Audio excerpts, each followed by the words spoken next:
Ahora, ¿qué hemos hecho frente a este escenario? Bueno, lo primero es impulsar la creación de la organización de la fuerza colectiva legítima. Hemos organizado el sindicato superando los obstáculos del Ministerio de Trabajo relacionados con las documentaciones o las calidades migratorias, considerando que los integrantes, hay un número importante que son migrantes, ¿verdad? Y esto nos ha permitido interactuar con las centrales sindicales y crear la Secretaría de Trabajador Migrante desde la Central Autónoma de Trabajadores del Perú para la incidencia nacional. Ahora, esto ha sido un primer paso muy importante que nos ha dado legitimidad en la discusión y que nos ha facultado para evidenciar, bueno, los vacíos legales, las necesidades de cambios normativos ante la autoridad del trabajo que permita garantizar el acceso a derechos, ¿sí? De esta manera hemos impulsado activamente el reconocimiento, bueno, de los derechos de los trabajadores en estas nuevas modalidades y visibilizar la problemática en todos los espacios de planificación nacional que se están dando. No lo es todo, pero ha sido un primer paso que nos ha permitido entrar en la discusión con legitimidad de origen. Segundo, hemos trabajado en incluir el enfoque migratorio en la discusión, por tendiendo al principio de realidad. Perú ha sido un país que ha invertido su balanza migratoria y los migrantes hemos encontrado en esta modalidad de trabajo una primera opción para acceder al trabajo. Entonces, allí hemos resaltado la doble vulneración de derechos al negar condiciones de trabajo decentes a personas migrantes y refugiados, pero que además no logran acreditar su condición de trabajador ante la autoridad migratoria, lo cual coloca en riesgo la posibilidad de integración socioeconómica de manera general. Y esto nos ha permitido también evidenciar el impacto de las políticas migratorias sobre las condiciones laborales. A mayor restricción y barreras a la regularización migratoria, mayor tasa de informalidad, por eso mayor precariedad laboral y por ende mayor riesgo de explotación laboral y aprovechamiento por parte de las redes de trata y tráfico de migrantes. Y lo tercero que hemos hecho es organizar una agenda de incidencia a todo nivel y con todas las instancias de planificación nacional, utilizando el enfoque económico, el enfoque de derechos humanos y trabajo, ocupando espacios, por ejemplo, en los planes nacional de competitividad, de productividad, el Plan Nacional de Empresas, Derechos Humanos, el proceso de evaluación de adhesión de Perú a la OCDE, en nuestro caso, y todos los espacios hablando lo mismo y haciendo la incidencia con todos los actores. Ahora, ¿qué desafíos hemos enfrentado? Bueno, en primer lugar, el timing, ¿no? La lentitud y la falta de voluntad política para reglamentar esta nueva modalidad de trabajo desde el Estado, a pesar de toda la evidencia que hay en materia de, primero, violación de derechos laborales, derechos fundamentales en el trabajo, y por otra parte, el impacto positivo que se traería lograr una medida regulatoria sobre los indicadores de formalización, competitividad o productividad que ha definido el propio país. Entonces, allí hay habido problemas de sincronización y de timing en la respuesta. Segundo, que hemos encontrado es, bueno, una normativa de transporte desactualizada que está limitada a categorías de líneas de taxi ejecutivo, en donde no se consideran las plataformas digitales como empresas de transporte, lo cual nos expone a multas y sanciones por no poder acceder a los permisos que emite la autoridad de transporte para este tipo de trabajo, lo cual genera todo tipo de distorsiones para poder funcionar. Otro aspecto que hemos identificado, que nos hemos enfrentado, es el efecto negativo de las narrativas que se han asumido desde los gobernantes y medios de comunicación, que han relacionado la migración con el crimen organizado, y esto ha generado una serie de conflictos sociales que terminan dificultando los procesos de integración socioeconómica, aumentando la tensión entre conductores y usuarios, ¿no? Y por último, eh, en materia de normativa internacional, en el caso del Perú, la falta de la ratificación del convenio 97 y 143 tiene que ver con el trabajador migrante y su familiar. Desafíos ante el sector empresarial. Bueno, una agenda continua de desgaste por parte del sector empresas, ya que se definen como empresas de tecnología que ofrecen plataformas de intermediación y aprovechan el vacío legal que existe en el país para funcionar. Y básicamente el desconocimiento de la organización sindical de los trabajadores de plataforma, aunque estamos legalmente constituidos, en el diálogo tripartito se convierte en una dinámica bastante simbólica por la ausencia de mecanismos que regulen la actividad. En general, hay un contexto en donde, a pesar de ser mayoría como trabajadores, estamos en una relación de desventaja en la discusión, bueno, por los recursos técnicos y económicos Yeah. que terminan siendo limitados, que se limitan a nuestras aportaciones, ¿verdad? Y recursos propios para generar la agenda de incidencia Mm. y, e involucrarnos tiene un costo en el día a día y que nos restringe, ¿no? Entonces, a pesar de eso, estamos convencidos de que Yeah. es el momento y que necesitamos el convenio y dar la discusión a partir de la inclusión del punto de plataformas digitales en la agenda de la 113 reunión de la CID.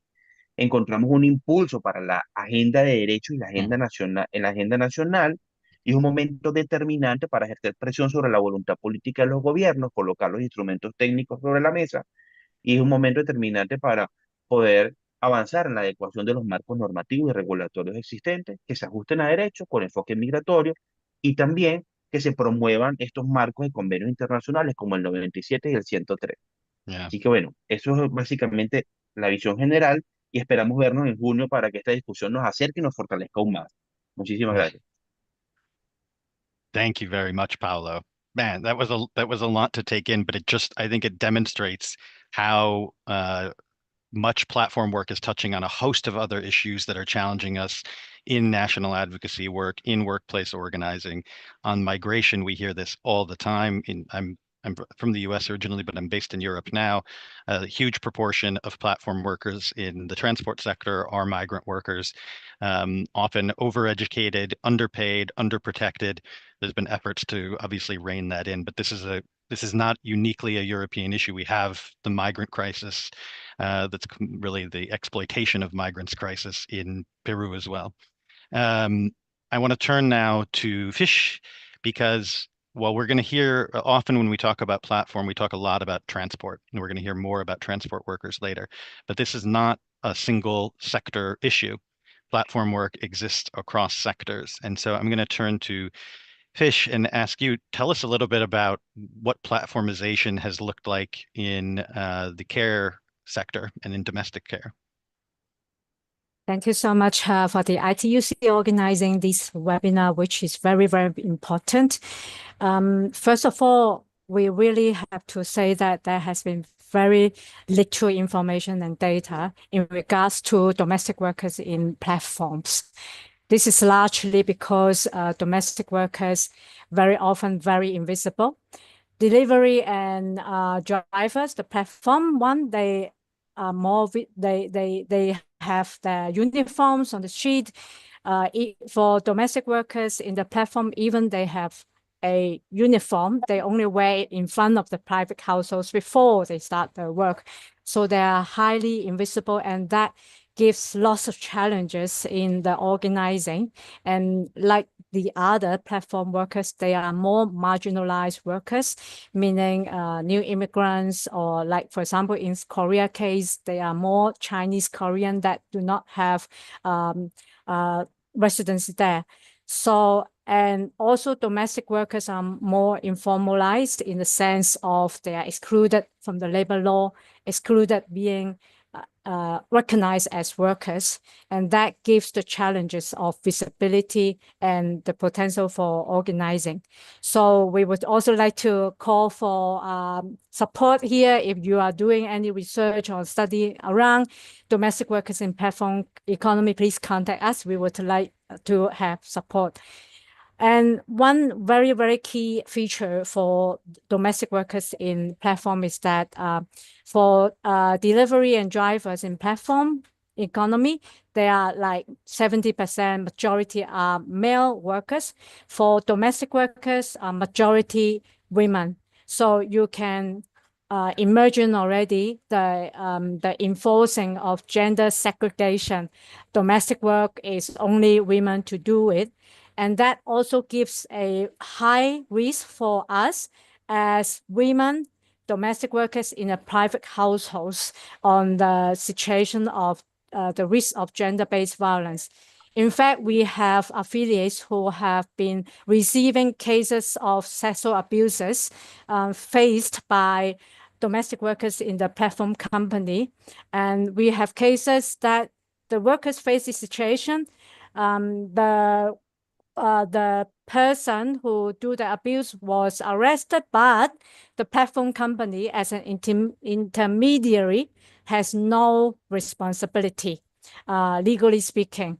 So that is a very key issue for us on the situation of gender-based violence. And we haven't seen any platform corporation that provide any due diligence or corporate or responsibility on this matter. Secondly, because majority of domestic workers in platform are women, so the discrimination against women, against domestic work is very much. For example, you can tell from the name of these apps called Instant Mate, for instance. This is a recent high debate in India, that even domestic workers are named and recognized as workers in the Convention 189, decent work for domestic workers in the ILO Convention. But these names, Instant Mate, and there is an app called Ninja, Marry Help, like the reinforcing of stigmatization of them being servant, maid, slaves, or sometimes when they are named as ninja, meaning they are like named as somebody expected to be very fast and finish things in a very, very short way, because those majority of domestic workers in the apps are more like hourly or piece rate paid. And then for their work that they are doing, there is a very high standardization. In some way, it's good that you list out which kind of task is it cleaning and where, and also the hour. But at the same time, it also gives a challenge on how the workers can really explain and negotiate with the households on how the work can be accomplished. Because, for example, like cleaning, wiping and glassy wardrobe is totally different from wiping a wooden one. And what kind of things are stuffed in the wardrobe, that requires extra time, and the standardization and disciplining in the platform do not provide any room for the domestic platform workers to have more communication with the households. And the other issues we face are very similar to other types of platform workers. Like, for example, the issue of employment status, and domestic workers are facing more challenge on this because domestic workers are not taken as workers still in majority of the country. The just-in-time work, meaning you are all the time have to stay awake 24/7 to be receiving many notifications. For domestic workers, not only notification for the job, also some notification for how you will clean, etc. And similar to other workers, if you do not pick up the job order quickly, then you will be penalized. And similar to others, that and there is an issue of algorithm, and also the issue of privacy. So because of the time, I will end up here. Thank you a lot. Thank you so much, Fish. You can see why we have to talk about domestic workers when we talk about platform work. It's quite clear. There is a issue of gendering in the way the work is carried out. I really had not thought about the names, the actual app names. Like, I saw Ninja once and I was like, okay, this just seems like a stupid name. But the actual effect of this, that there's an implication in when you name companies this way as to what kind of work you'll be getting out of people and the downward pressures that puts. That's really insightful. Before I move to the next speaker, I just want to remind people that the 167 people we have listening in, that there is, if you're listening in via Zoom, there is a Q&A button at the bottom where you can input questions or comments that we will address at the end of the call with our panelists.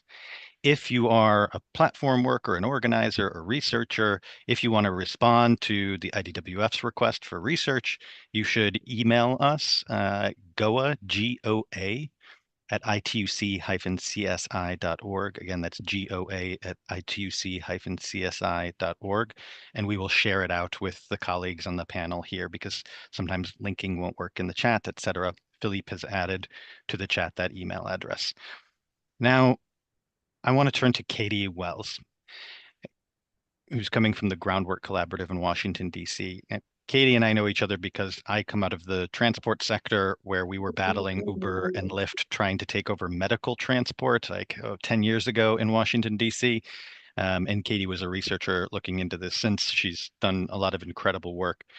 But Katie, when I was thinking of having you on the call, one of the things that crossed my mind is how much time you've spent observing and studying the strategies and tactics that these companies use to gain influence over policymakers. We've heard already, and we'll hear more, but from Paolo and Fish, sort of this constant effort, this whack-a-mole game of trying to get them to define things the right way or to get into some kind of regulatory framework, the failure of regulatory frameworks. But a lot of this failure is not an issue of competence, it's an issue of influence.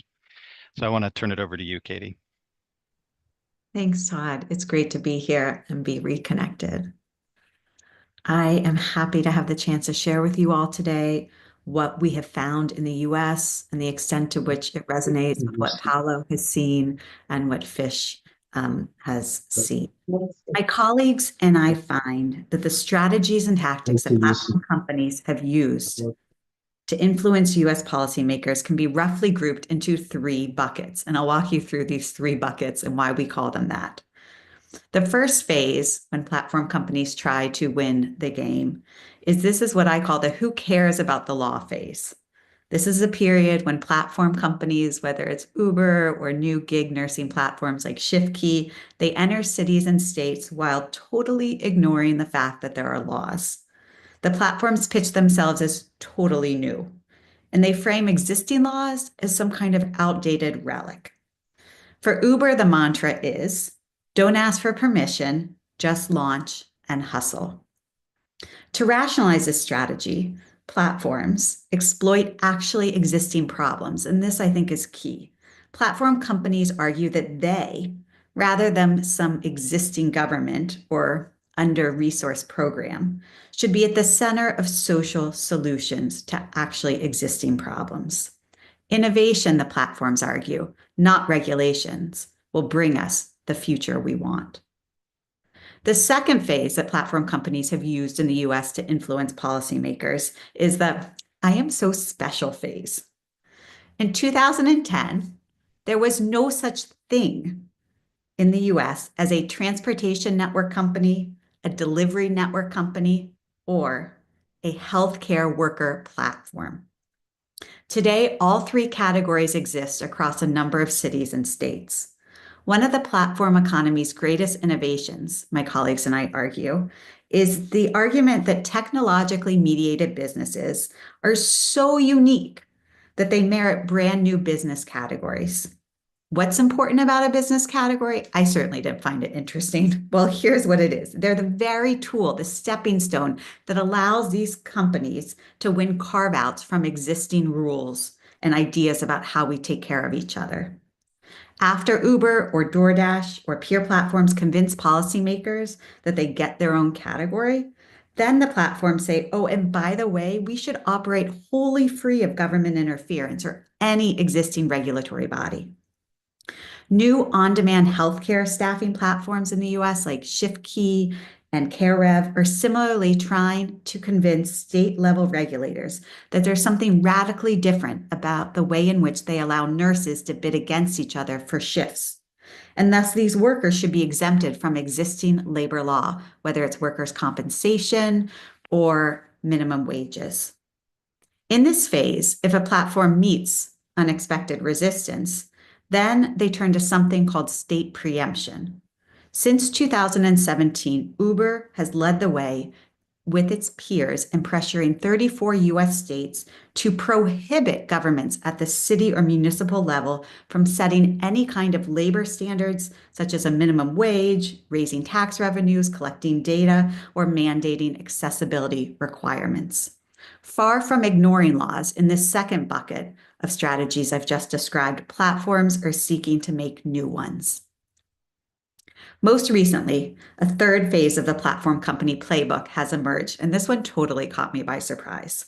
Let's call this phase a let's be friends phase. After a decade of disregarding laws and deceiving policymakers, platform companies in the US are busy pitching themselves to state legislators as collaborators and partners. Platform companies, despite their strong record of anti-institutionalism, are now embracing government partnerships. Uber, ShiftKey, and Papa have secured partnerships with insurance providers, hospitals, churches, food banks, and even the federal government itself. DoorDash and Instacart have partnerships with major grocery chains to allow customers to use food stamps for certain items. One food pantry director here in Washington, D.C., pointed out the irony of some of these partnerships. Some of the delivery drivers for these platforms are her nonprofit's clients, workers who earn so little on the platform that they qualify for food aid. So what? What's the big deal with these three phases that platform companies are using to win influence in the US? Over the past 15 years, we've seen a strategic move among Silicon Valley's platforms and their relationships with the government, with institutions, and civic organizations. This is a shift from, if you remember anything about this talk, it's this. It is a shift from antagonism to collaboration. And now in the Musk era, it is a shift toward submission. Increasingly, understanding the platform economy in the US involves looking beyond the companies themselves and exploring their relationships with key institutions. So these partnerships are generating dependencies, helping companies gain institutional legitimation, and securing market power. Governments have come to rely on platform companies to offer solutions to problems that they cannot or will not or have not yet addressed. Big tech's rise has involved a profoundly dangerous effort, which you all know, to consolidate economic and political power in ways that are undermining public institutions and democratic decision-making and eviscerating our ability to take care of each other. Thank you. Thank you so much, Katie. And this is where it's part of the reason we have also aligned the platform convention campaign with the greater campaign for democracy is exactly these things that you point out, that this is not a purely regulatory discussion. It is about power. It's about how it's practiced at the city level, at the state level, at the institutional level. And these companies, and we know this from the platform campaign, are working very hard. They are talking to your governments. They are talking to employers' organizations. Some of them may not even be members, but are advocating within them to try to make sure that we do not get the regulation that workers need. We do not get the recognition that Fish and Paolo and the others that will speak later have talked about. Thank you very much, Katie. Last on panel one, I want to turn to our own Rory O'Neill, because we've talked to, sorry, I'm getting an airport announcement. But we've talked a lot about the politics, the regulatory challenges, but we also need to talk about the health and safety trends that are emerging in platform work. And I know we've got a big deal on Monday, the 28th, with the International Workers' Memorial Day, and on some work you've done recently. So Rory, I'll turn it to you. Thank you very much, Todd, and thank you for inviting me to this event. The one thing people seem to have a view of is that for all the downsides of this technology, at least it will make work safer, AI and algorithmic management. It's like at the press of a button or the press of several buttons, it can end soul-destroying tedium of work, body-destroying hard labor. Machines will do the jobs that are hazardous, like in disaster areas with hazardous chemicals and radiation. And, you know, this message comes across all the time, even from our friends. It was reinforced yesterday when the ILO launched what is a very good report on digitalization and occupational health and safety, but noted AI-powered systems enhance safety and health monitoring and streamline tasks and operations, easing workloads and driving innovation, even in traditionally low-tech sectors. I mean, what's not to like there? Now, all of that is possible. And sometimes, on some occasions, it may even happen, but there are warning signs. You know, more people are injured at work today than any time in modern history. More people are suffering work-related ill health than at any time in modern history. And the single greatest cause of work-related death is working longer hours. So the sort of like the high-tech dividend we were promised of a leisure society, better pay for less work, is clearly not there. Now, new technologies have always had the capacity to make work more safe or more deadly, depending on the motives of those controlling the technology. I'll give you an old example. In the early 1800s, the miner safety lamp, the Davy lamp, was introduced because workers were being killed in great numbers in coal mine explosions. The result was that more workers died and there were more explosions because the people controlling that technology, the safety lamp, sent miners into deeper and deeper and deeper parts of the mine so they could extract more coal. So people were buried in deeper graves. That was the outcome. So more people died. Well, you might think that is then and this is now. Well, let's have a look at now. Some major international users of app-based technology, of platforms, demand that workers upload a driver safety app to their phones. In combination with cameras in the cab, that polices their behavior and relays all their driving behavior directly to management. Now, you may be speeding because management set unachievable targets for deliveries, but that will become something that you can be disciplined for and potentially fired for. They also bark reprimands to workers when they're driving fast or driving badly, even though it may be driven by demands on them, which again is dangerous in its own right and can have someone put themselves and others at risk. But it's also worth noting that the theoretical benefits of AI and algorithmic management, like the reducing the workload by using robots or reducing stress by having machines do the boring labor and things like that, none of them apply to platform work in any circumstance. The truth is, what we get are the same workers doing the same jobs, and often vulnerable workers, for example, migrant workers, as we've heard from Fish, without the same protection, without the job security, and without the rights that go with that. I'll give you another example of how this system works. Katie mentioned the ShiftKey app. Well, those workers, as she said, do not have safety oversight when they're going there. They're going as workers into an unfamiliar environment without anyone taking care or responsibility for their safety.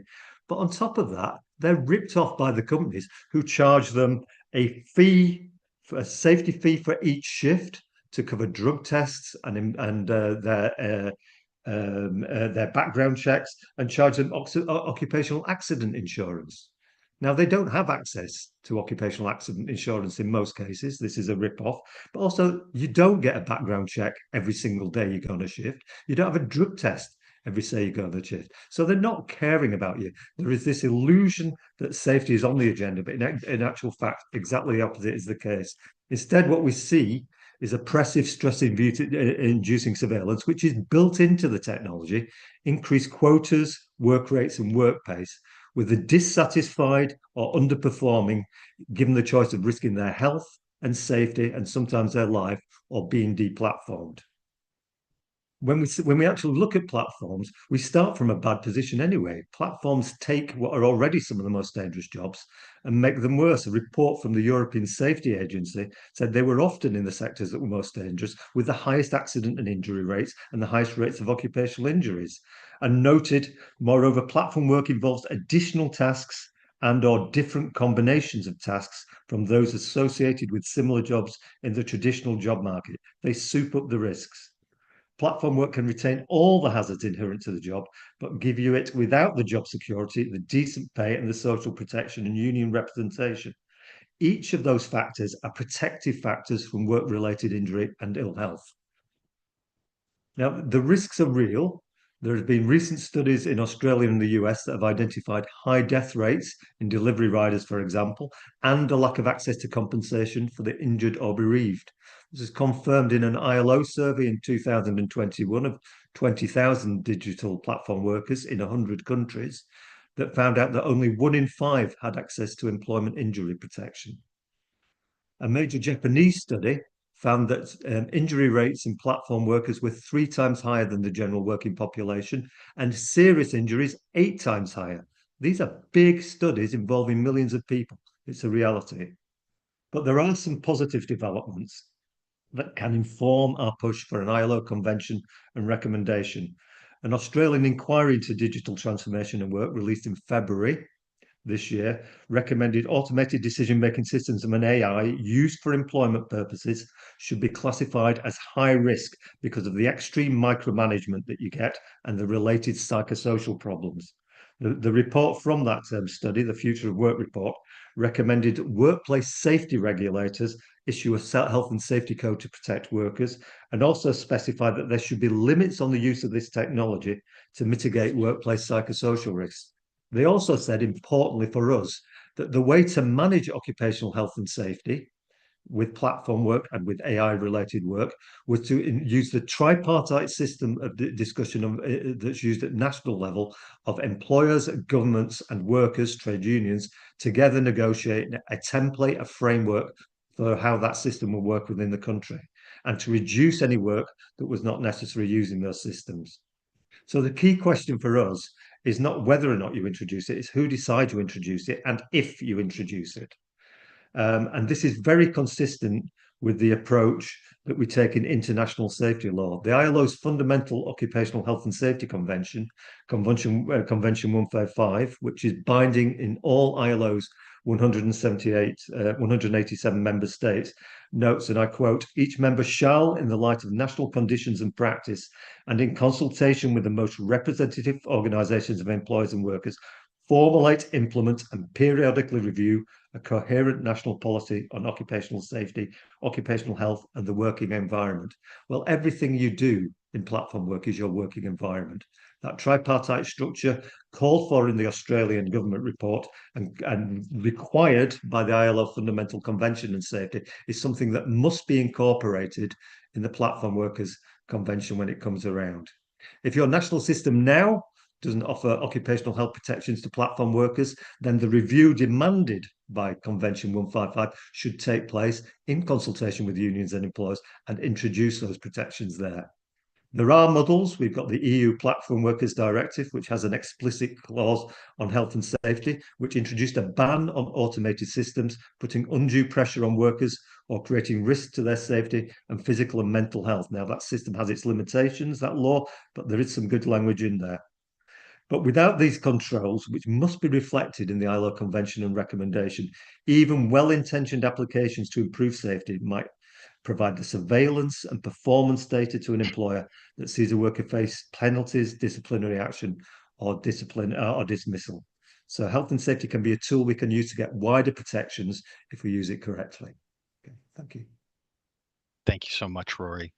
So we've just heard from 4 panelists talking about the frontline issues in Peru, talking about the issues that we are seeing for domestic workers, talking about the role and influence and the approaches taken by platform companies to try to avoid, persuade, cajole, coerce, purchase electoral power or political power.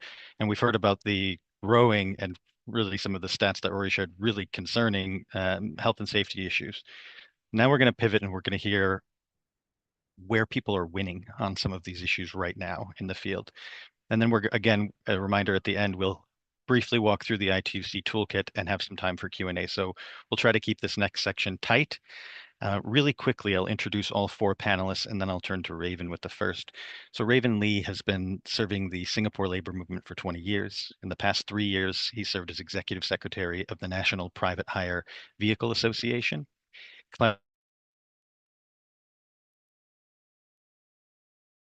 Union Federation in the Netherlands. And further, she's a professor of international labor law at the VU University in Amsterdam. Abima Steven is the general secretary of the Amalgamated Transport and General Workers Union, an affiliate of NOTU Uganda. And Angelica Salgado Delgadillo is a union leader in Chile, a publicist, a mother of 3, who heads the Corner Shop Union of Uber and serves as a national counselor in CUT Chile, one of I2C's affiliates there. So Raven, I'll turn to you first. What strategies did the NTUC and did your union use to secure some of its recent victories, ensuring union access and social protection for platform workers? Because this is something we've heard about already. Fish has mentioned it, the lack of social protection. And we've heard this in other places, the way they've redefined themselves to avoid being organizable. So how did you achieve this? What did you do? Right. Thanks, Todd. So before I start, I think I just want to caveat that I don't think we are winning at this. I think we're just making small steps progress. So good day, sisters and brothers. So I'm Raven. Thank you for the opportunity to share and to learn from everyone here, and the privilege to speak to you today about this issue that's really urgent and deeply significant, which is the protection and representation of platform workers in the gig economy. So in Singapore, the rise of Grab, Foodpanda, Gojek has transformed how people work. It has opened up new opportunities, no doubt, but it has also exposed our workers to new vulnerabilities. So many of these platform workers, they have to operate without the basic protections that you see in traditional employer-employee work. So in Singapore, some progress has been made through the collective actions of many, championed by the NTUC, the National Trades Union Congress. So to advocate effectively, we had to start by listening. So through surveys, town halls, and countless conversations at the food centers, the delivery hotspots, the places where the drivers are, we heard what their concerns were. So some things come quite common. It would be things like income instability, lack of support for their housing and retirement needs, lack of medical coverage, and as many of our fellow panelists have shared, lack of a safety net in the event of accidents. So these real stories and struggles became the backbone of NTUC's policy proposals and public advocacies. So we actually lobbied for government and platform operators to discuss these issues in an open manner, trying to address all parties' concerns. So this is where maybe we had a bit of advantage here, for we do have a strong history of successful tripartism in action, and we were lucky that all these parties were willing to come forward and talk in view of taking better care of these platform workers. So in 2021, the Tripartite Advisory Committee on Platform Workers was formed. NTUC worked with our Ministry of Manpower and the platform companies to co-create structures that will support our platform workers. So this collaboration led to a landmark outcome. The platform companies will now need to co-contribute to the Central Provident Fund. For those of you who are not familiar with it, it's basically a forced saving scheme that's catered for each individual. And these monies that is saved can be used for housing, can be used for their retirement. So it can come back to them in the later stage of their years. We also managed to provide work injury compensation. So if they are performing platform work and if they are injured, now the platform companies will have to use insurance, subscribe to insurance that will then provide some form of payout for these platform workers. And finally, we managed to allow platform work associations to formally seek recognition from platform operators on the representation of their platform workers. And in 2023, the Tripartite Work Group on Representation for Platform Workers further detailed the recognition frameworks, the dispute resolution channels, and that helped us take a huge step forward. Because as all of us would understand, these platform workers are not classified as employees. The traditional union models don't always apply. So NTUC adapted. We pushed for some legislative changes that allow the creation of platform work associations. And with that, gave birth to the National Private Hire Vehicle Associations, the one that I'm caring for, and also National Delivery Champions Associations, specifically geared towards the delivery riders and drivers. So these allow us to have a very structured, united voice to represent them on the issues they face on the ground. It also allows us to perform collective bargaining where needed. So I'm happy to share that with effect of 1st Jan 2025, earlier this year, the lawmakers passed a new bill called the Platform Workers Act to take care of this unique type of workers.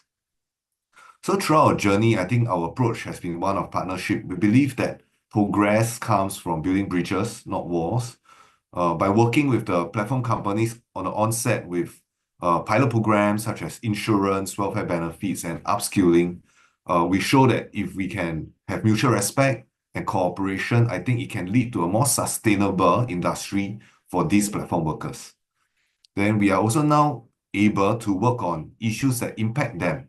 So such as sometimes as application outages, the safety and fatigue concerns, and then there's also the earnings, which is a huge issue, which I think I really hope that ITUC at some level can give us some guidance on how we can help these platform workers achieve more reasonable earnings. And finally, even in the foreseeable adoption of autonomous vehicles, they will hugely disrupt our private hire vehicles industry. I thought it's useful to share that NTUC also recognized the importance of public understanding. So we actually did media outreach, social platforms, national campaigns, and we brought attention to the challenges felt and faced by our platform workers to the public. Because ultimately, these are the consumers as consuming these products. And they need to understand that they have a role to play to make sure that our platform workers are well taken care as well. So I think NTUC's achievement so far has come through collaboration, a bit of creativity, and relentless advocacy. But of course, we are under no illusion. I think the journey is far from over. We still got much to do. The gig economy will likely continue to evolve, and so will our efforts to protect those that power it be needed to evolve with the times as well. So as NTUC, we remain committed to standing with our platform workers, to listen to their voices, to champion for their rights, and building a fairer future together. So thank you very much. Thank you so much, Raven. Really appreciate that insight. And we can also share, if you Google NTUC platform, you'll see top search result is their a breakdown of some of the things that they won earlier this year, even though, as Raven reminds us, we haven't won yet, but progress is being made. Next, I'll turn to Clara from FNV. When we look at research on platform victories, some of the earlier ones we see early collective agreements, we see early organizing wins, but we also see early court wins, litigation that succeeds. And the Netherlands stands out for some significant achievements. So I won't spoil the fun that you're going to share with us, but I think this is a tactic or a strategy that oftentimes we might overlook. But how has FNV used the courts and litigation to win recognition and protection for platform workers? Yes. Thank you for having me. It's not always been fun, I can tell you, but we have litigated quite some cases, and there are still some pending. And what I wanted you to talk with you today is about the three of them. One was Deliveroo, food deliveries from restaurants to households. The other was Helpling, domestic work to households. Uber, of course, you know, and we have a couple more.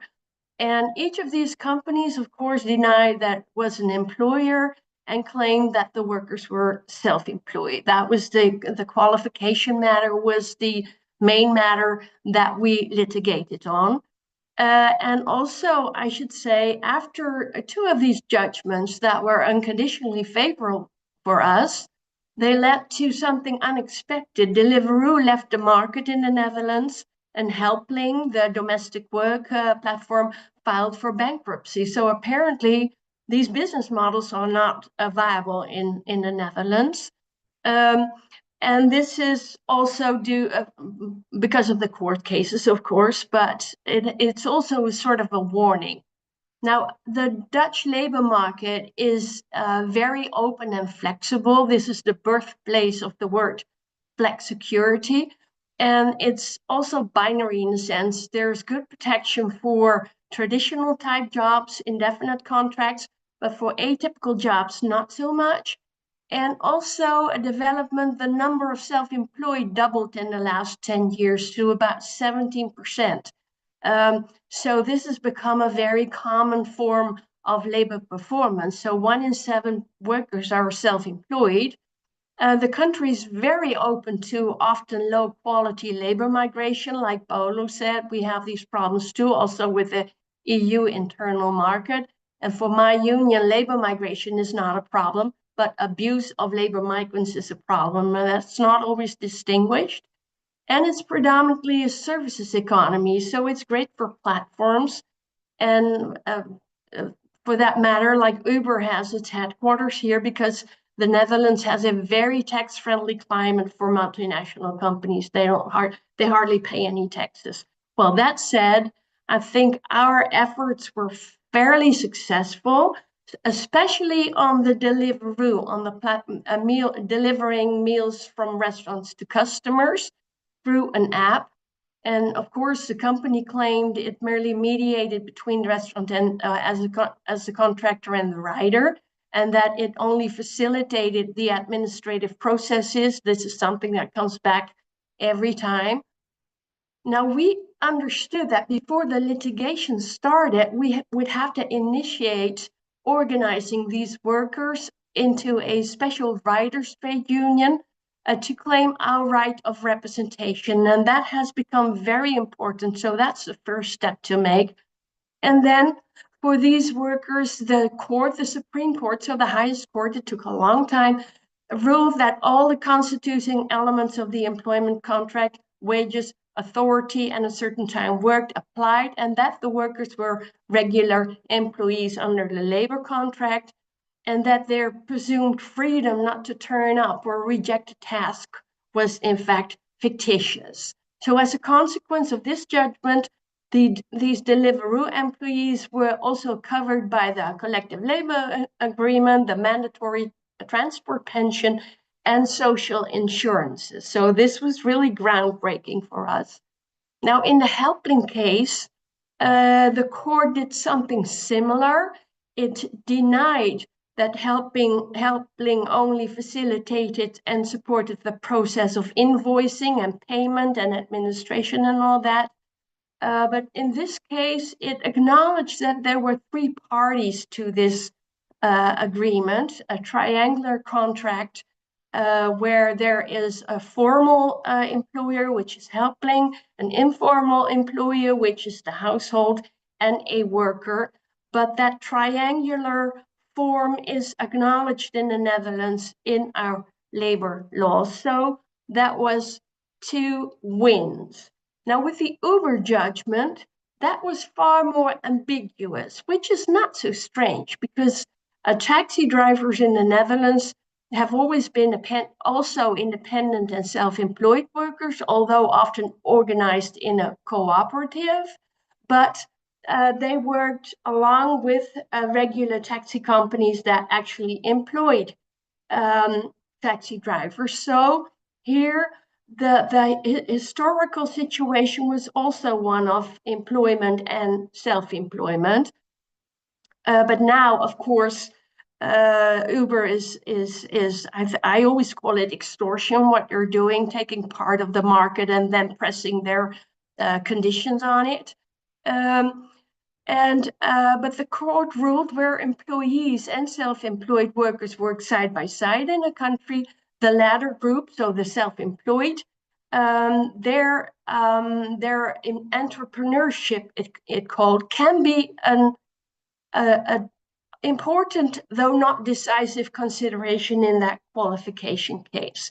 So what we take away from these judgments, and what I think we should take from with us to the ILO, was that we should really be careful not to recognize or create a third category of workers, and that we should stick to as close as possible to ILO recommendation 198. It's still a shame that it's not a convention, but we can't help that. But we really endorse the thinking in that recommendation, and we should take it to the table in June.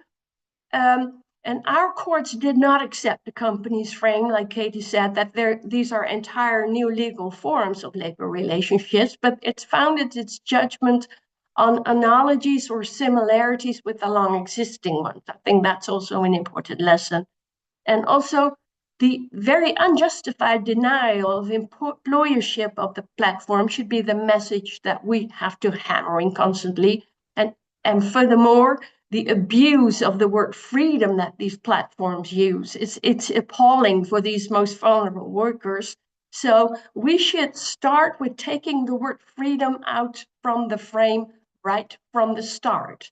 And then last but not least, representation is not automatically guaranteed and must be substantiated at all time. So it's good to hear from the colleagues that that is what they are focusing on. Thank you so much. Thank you so much, Clara. We really appreciate it. Before I move to Stephen, I'll be joined shortly by Philippe, who will continue the moderation for the remainder of the call. But I also wanted to respond to Raven, who had mentioned a question on earnings. This is something we are encountering a lot in the new ITUC fact sheet that's just released this week on the website. We have a section on page 2 that addresses earnings. We also have collected, we're not distributing these widely, but we have collected some collective bargaining clauses from around the world on these things. So if this is of interest to people, you have the email in the chat and we'd be happy to share those things with you. Next, we have 2 more speakers on this panel before we go through our toolkit and go to Q&A. And I wanted to turn to Brother Abima from Uganda. A lot of what we've heard about so far from the colleagues is external facing, how we're looking out at the laws and the regulations. But one of the things that we encounter as trade unions a lot inward, how are we relating to workers who fall outside of these formal structures? How are we relating to workers who whose employers are trying to ensure they can't be covered by normal laws? And so the ATGW has done some restructuring to relate to platform workers organizing themselves and include them in trade unions. So I want to turn it over to Comrade Abima now. Are you with us? Yes, please, I'm with you. Okay, I can't see you on camera, but I can hear you. Okay. Thank you very much. Amalgamated Transport and General Workers Union is one of the affiliates of NOTU, National Organization of Trade Union, which has 38 affiliates. And the rise of informal sector, informal economy in the 1990s, caused by liberalization and privatization, gave rise to a lot of workers in the informal sector. And in that informal sector, platform workers are also part of, according to us, part of the informal sector. And this gap, which was created by liberalization of public entities, gave rise to these informal sector workers and the platform workers. National Organization of Trade Union, together with Amalgamated Transport and General Workers Union, had to get on board to ensure that in their constitution, they put the element of informal economy workers, because we do not have a legal framework by which these informal workers can be accommodated. But we used Convention 87 and 98, which has been ratified in the Ugandan Constitution as Articles 29 and Article 40, to ensure that we organize these informal sector workers. And in Uganda, we have very many platform workers. Namely, we have Glovo, we have Fallacy, Uber, Picky Daddy, Safety, Safe Border, Taxify. These are all different associations which have come up so that they can really fight for their rights. And they had no representation. The only representation they could get is through the unions. Some of them had legal issues where they could not even defend themselves. But even before they could join the union, they were able to identify that there is a union which has a voice. There is a union which can make representation. That's the Amalgamated Transport and General Workers Union. Particularly, it was Safe Border, where workers were laid off without payment. So when they came to the union, the best thing we did was to give them legal representation, and after which we organized them into association. So we had to create these associations so that they can come together and become a very strong platform workers organization. So recently what they did was all these different associations came together to form a network of riders in Uganda. And now they have been affiliated officially to Amalgamated Transport and General Workers Union. And they're now part of NOTU, because in NOTU constitution and in our constitution, it's very clear that informal sectors need to be represented. And there's a procedure used to affiliate these different organizations, these platform workers. One, it is that they must have a registration, because registration gives them mandate to be affiliated to us. Then two, they must have their own constitution of the association, which should be in line with the constitution of the union. And we need to get from them whether they organize to verify. They must have minutes of the meetings they have been holding. They must apply to the union, and we sign with them MOU, Memorandum of Understanding, which indicates their role as platform workers and also the roles of the union so that they can be able to collaborate and help each other in that. And they were able to give us justifications why they should be part of the union. Some of the issues they brought forward include job security, social protection, decent work, invisible employers, lack of legal representation, low pay, harassment sometimes at work. Even the cost of web hosting is very impossible for them, and also medical insurance. So when you look at all these challenges these platform workers are going through, it's only the unions which can come and ensure that they can be a voice to these people and to represent them.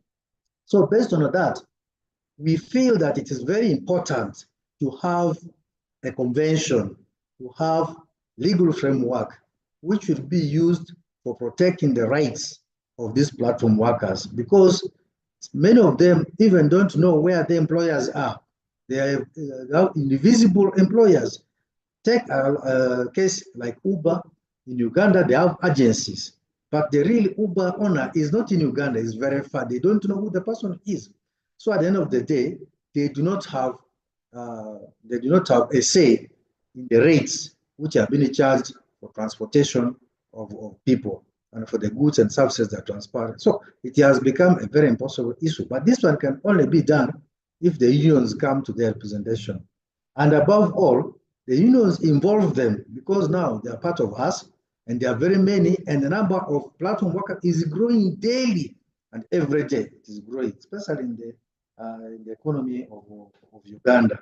So we involve them to participate in some of the trainings which we offer the formal sector, so that they can be able to have an idea of how they can work. And the two, we also train them on issues of leadership, because the informal sector has challenges, and you need to give them the needs of the members so that the leaders can be able to guide them to achieve whatever they want to achieve. And they also, we have been representing them, and they have been representing themselves also with our support, because if you are representing them minus their participation, you may not go very far. But they themselves, since you have signed MOU with them, the MOU spells their roles, and through their roles, they integrated into the union. So based on that, it has become very important that this issue of addressing the platform workers, their terms and their rights really need to be observed. And I call upon everybody to look at this matter so seriously, so that this issue of employers not being visible, the issue of protection, decent work can easily be addressed. Thank you so much. Thank you. I'm taking over for Todd, Brother Abiba, because I suspect he's now in the plane listening to us.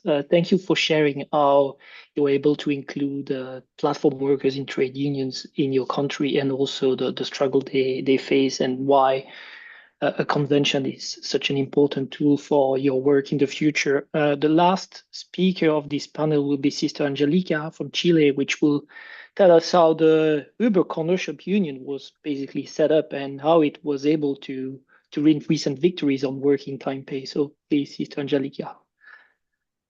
Buenos días. Mi voz está un poco afectada por un resfrío, pero aún así estoy acá agradeciéndoles a todos y a todas el poder compartir la experiencia que pasa acá en Chile, y sobre todo desde donde vengo yo. Como dice mi presentación, yo soy consejera nacional de la Central Unitaria de Trabajadores y Trabajadoras de Chile, pero partí si bien soy mayor, partí hace poco en la lucha sindical. Y fue cuando entré a trabajar a una empresa de un startup que posteriormente fue comprada por Uber, llamada Corner Shop, y que hacía delivery de supermercado. Yo entré en el 2017 y ya en el 2016 la empresa, que se fundó en el 2015, tenía un sindicato. Yo vengo desde el privilegio, si se puede ver así, desde el privilegio de tener un contrato. del privilegio de poder crear un sindicato, del privilegio de poder defender derechos de nuestros compañeros y compañeras. Y fue cuando nuestra empresa se abrió al mercado y dejó de contratar trabajadores como tales, es que nuestra asamblea decide desde una reunión profunda y muy reflexiva de que nuestros compañeros que caminaban al lado nuestro en el mismo supermercado, con con el mismo uniforme y que no tenían los mismos derechos que nosotros, debían ser protegidos. Y bajo ese mandato es que, como directiva, fuimos avanzando a lo largo de nuestra historia. Hoy día, si bien fuimos en su momento un sindicato a nivel mundial el único, con todos los derechos de ley para un trabajo en plataformas, al ser adquirido por Uber, Uber adquiere el sindicato sin saberlo. Esto es algo que... Y hemos tenido ya un par de negociaciones, estamos dentro de la empresa. Hoy día somos el único sindicato de empresa que tiene Uber en el mundo. Pero eso nos costó un punto muy importante, y es que Uber no reconoce al trabajador que está en la calle. Entonces lo que hizo fue, para no crear este escándalo público de que iba a despedir a trabajadores, nos ingresó a todos a la oficina. Entonces somos trabajadores de Uber, pero nuestra lucha sigue siendo con los trabajadores de la calle. ¿Y por qué? Porque definitivamente es ahí donde se sufre verdaderamente este tipo de trabajo. Hoy el avance de nuestro sindicato me ha llevado a esta posición, y lo voy a decir así también, de privilegio, porque es desde donde estamos hoy día que nosotros hemos podido ir gestionando dentro de una central unitaria acciones para proteger y velar por todos los trabajadores y trabajadoras que están en la calle. Hoy día tenemos una secretaría, hace ya un par de años, de, de nuevas formas del trabajo, porque estamos viendo desde bastante tiempo ya que la plataformización, si se puede inventar así este término, está llegando a otros ámbitos que no existían. Así como la compañera, creo que es Katy, explicó que las enfermeras en Estados Unidos empiezan a pelear por los puestos de trabajo, en Chile esto ha llegado al retail. Y entonces las empresas, habiendo aplicaciones que ofrecen una hora de trabajo a 300 trabajadores, es como los The Hunger Games, cuando uno tiene que correr y apostar por esa hora de trabajo, y me contratan por una hora de trabajo y me despiden después de una hora de trabajo. Entonces, esta secretaría, que tiene un objetivo así como grande, últimamente nos hemos enfocado finalmente en el tema de la OIT. Y esto, con este mismo pensamiento de que no podemos dejar atrás a nadie, a ninguna, ni a ninguno, es que hemos ido creando, afianzándonos a lo largo de América Latina. La esperanza nuestra hace 3 años, o 4 años, 5 años, era que hubiera una discusión en la OIT con respecto a los trabajadores y las trabajadoras de plataforma. Desde hace 4 años estamos trabajando paralelamente. Uno, en Chile hay una legislación, es uno de los primeros países de América Latina, bueno, en realidad, sí, ahora México también tiene una legislación que habla específicamente de los trabajadores y trabajadoras de plataforma, y nuestro trabajo va cómo ingresar, cómo agregar a los trabajadores y trabajadoras que finalmente viven en una situación de independencia, porque la ley los define como trabajadores dependientes o independientes, pero queda a beneficio del empresario, de la empresa, definirlos como tal. Por lo tanto, todos son independientes. Y Chile ha logrado, de alguna forma, con esta ley que ya tiene 3 años de vigencia, generar espacios de seguridad social, generar espacios de protección relativa con elementos de protección básicos que deben tener los trabajadores y las trabajadoras. Pero aún así, después de 3 años, nos vemos hoy, desde hace 6 meses, sentados en mesas tripartitas con los empresarios para que logremos hacer que cumplan la ley. Y es una dicotomía impresionante, porque tenemos una ley y la ley no la cumplen los empresarios. Y yo hablo de empresas que son transnacionales, o sea, tenemos a Uber acá, tenemos a Pedidos Ya, que es de Alemania, tenemos a Rappi. Entonces, si hoy estamos trabajando en Chile, en estas mesas tripartitas, para ir haciendo que las empresas consigan cumplir con la ley, nos es importante también que exista un convenio y una recomendación. porque yo leo las recomendaciones de la OIT, leo el libro amarillo, y está como calcada, está copiada mi ley, la ley que existe aquí en Chile, pero no se cumple. Y si no tenemos algo superior a esto, la verdad es que vamos a seguir en estas discusiones sin fin de, por favor, protege a tus trabajadores, de, por favor, declara bien sus ingresos para que puedan recibir buena seguridad social. Y entonces, a lo largo con este trabajo que es local, que finalmente nos ha permitido ir creando sindicatos de las maneras más extrañas que existen, porque una empresa que se da cuenta que hay un sindicato tiende a bloquear a los que generan, a los que participan en el sindicato.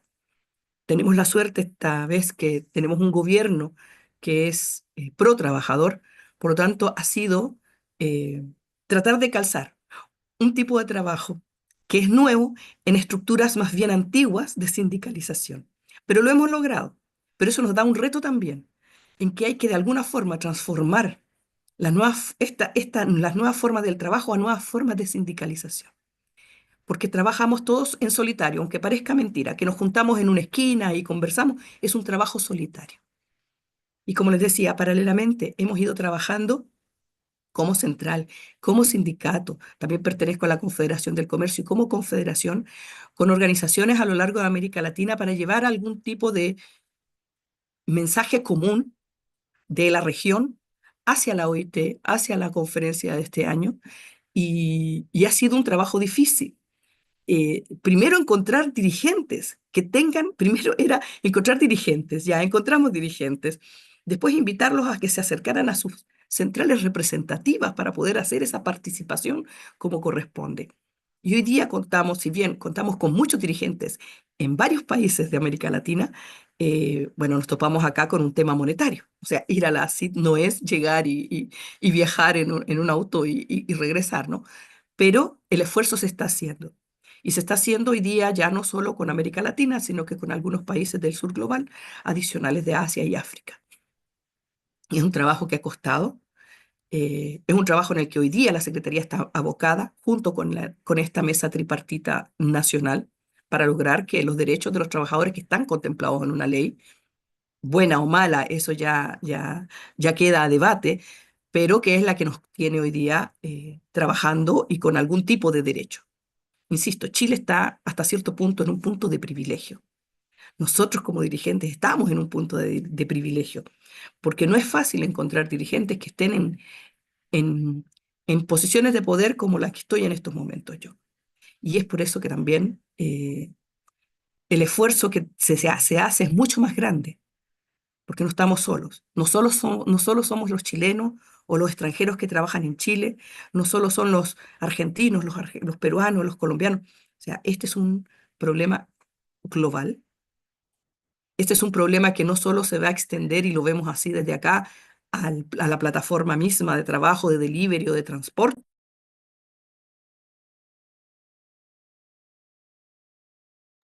Esto se va a ampliar a otras áreas del trabajo. Y eso es lo que nos va a nosotros diciendo qué va a pasar si yo no tengo trabajadores contratados en el comercio, por poner el ejemplo más básico. No tengo posibilidad de hacer sindicalización. No tengo posibilidades sin sindicato, no hay forma de mejorar la calidad de vida de los y las trabajadoras. El paraguas siempre va a ser el trabajo decente.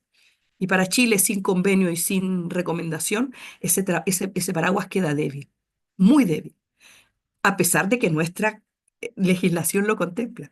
Pero sin algo superior, vamos hacia atrás. Yo agradezco una vez más el espacio, perdone la voz nuevamente, y nada, aquí estamos todos y espero que nos podamos ver los que van a la CIT en su momento y nos podamos reunir todos juntos. Muchas gracias, compañera Angelica. So thank you. So this concludes our second panel. Despite the challenging environment, it's still inspiring, I think, to hear about successful strategies that you've been able to implement to support platform workers.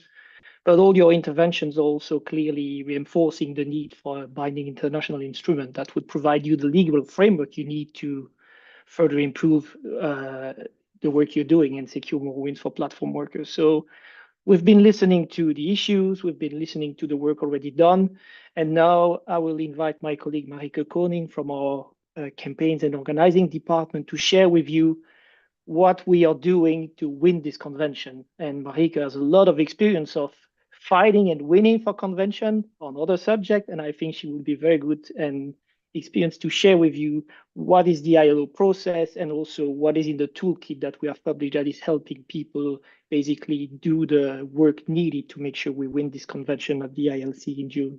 So Marieke, please go ahead. Thank you very much, Philip. And I think we don't have that much time left, so I will really go very quickly into the toolkit because that is actually a fabulous tool to use and to learn more about the story behind the making of a convention and recommendation. What you need to know when you're engaged in the campaign, when you want to mobilize and engage other platform workers, unions, allies, strategic allies. There is a lot of information included in the toolkit. Before I will move into it, and indeed, Philip, I have a bit of experience with conventions. For instance, the previous conventions on domestic workers and the one on violence and harassment convention. And what is really key and important is, again, and I cannot repeat it enough, is the important that many more join. The good news is that the global campaign to deliver rights for platform workers is growing. We see more and more unions joining, but very important, we see many platform workers joining, represented in their unions, in their associations, or in a process to get trade union recognition, working closely with affiliates. There's many involvement as well of the respective global union federations. We heard Fish about the perspectives of the domestic workers. So this is a movement, a labor movement, growing and in the making. Very important that we are all in this together. Angelica spoke very well about it. The importance of national cooperation, but also regional cooperation, but also across the regions globally. And I think that is the where we're heading to with the campaign to do so. So that's why we would like to point out the toolkit, the campaign kit, to say that I'll just show you it's very far for you and I think you don't see it, but Philip has already posted the link in the chat, and maybe for those who joined later, maybe we need to repost those web links to the toolkit. We had it already in place on the website, on the dedicated campaign webpage, but it has been updated based on your feedback. Based on findings and responses from the unions, from platform workers. So we have added more information. Now it contains, for instance, a fact sheet on platform workers, giving insights, for instance, on what platform workers earn in the South and in the North. It gives information on what platform workers pay in terms of fees, about algorithm management. So take a look for yourself and use this and also share the kit because it's a useful tool. And you don't need to find out the rest. I will just, it also includes, for instance, an explanation about the ILO process. Now, usually for those who are new to the process of making a convention recommendation, it takes some time to digest. But again, the guide is helpful with all these visuals to explain what the process entails. So this June, for instance, we have the first discussion where we hope to get sufficient support from the governments and the employers and the workers who will be there for the form of the instrument, that is a convention and recommendation. And then next year is the second round of the discussion where it will come to a vote about the final form of the ILO standard. So the adoption of, we all hope, of a convention and recommendation. So I just want to give a few minutes which are left for some question and answers, Philip. So just encouraging you all, please continue to contact us and to contact each other, support each other. You can always knock on the door of the I2C, but also of the regional organization, as also a lot of course, our affiliates are very getting very much ready in the preparations of the discussions at the ILO conference and their engagement in the campaign, and including the platform workers. Thank you very much. Thank you, Marika. Unfortunately, we don't have a lot of time left for questions. We have answered most of them in the Q&A. There's a few left, so I will post again the email address of the organizing and campaign department. So if people have pressing questions that you feel were not answered during this session, please don't hesitate to send an email. Thank you for all the panelists for the intervention, and I think sharing all the experience. It was, in the end, quite intense session. We have shared all the links. So if you feel like you have not received an answer, please check these links or send an email. And finally, despite the initial struggle with interpretation, thank you for all the interpreters for their work. Thank you for all the participants for listening in for more than an hour and a half. And please continue to follow the work. And hopefully in the near future, we can communicate a win, which is securing a convention in June at the ILC. Thank you very much to everyone.